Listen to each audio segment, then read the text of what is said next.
Il fait bon vivre au Mans. C'est en tout cas ce qu'affirme le palmarès des villes les moins stressantes du Figaro.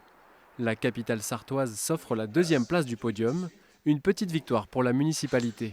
On est deuxième derrière Angers. Bon, je n'ai pas encore envoyé un message à Christophe Béchu, mais l'intention quand même de passer premier, c'est vraiment un motif de satisfaction pour le maire, mais c'était pour tout le travail qui a été fait avant par ses prédécesseurs, et ça je trouve que c'est très important. Maintenant, il faut qu'on continue de progresser.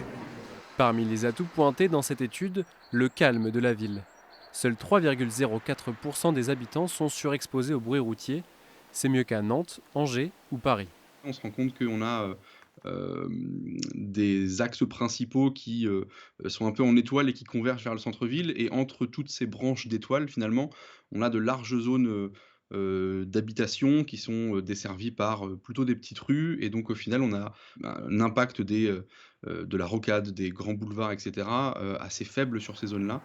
L'étude s'intéresse aussi à l'activité en ligne des Français, en analysant les recherches Internet associées aux termes stress ou fatigue.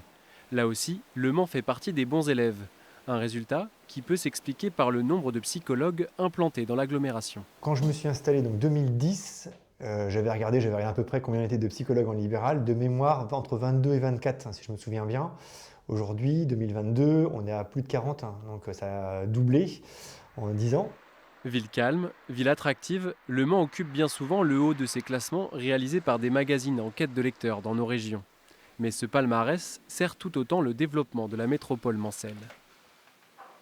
Nous utilisons ces bases de données, nous utilisons ces classements, nous sommes sur un podium, nous sommes fiers de le dire, pour avoir attiré des talents, des cadres. Ces gens-là qui nous donnent des CV, qui s'intéressent, qui disent à leur conjoint, leur conjointe, voilà, j'ai la possibilité de travailler sur Le Mans, es-tu d'accord, on amène les enfants, on amène tout le monde.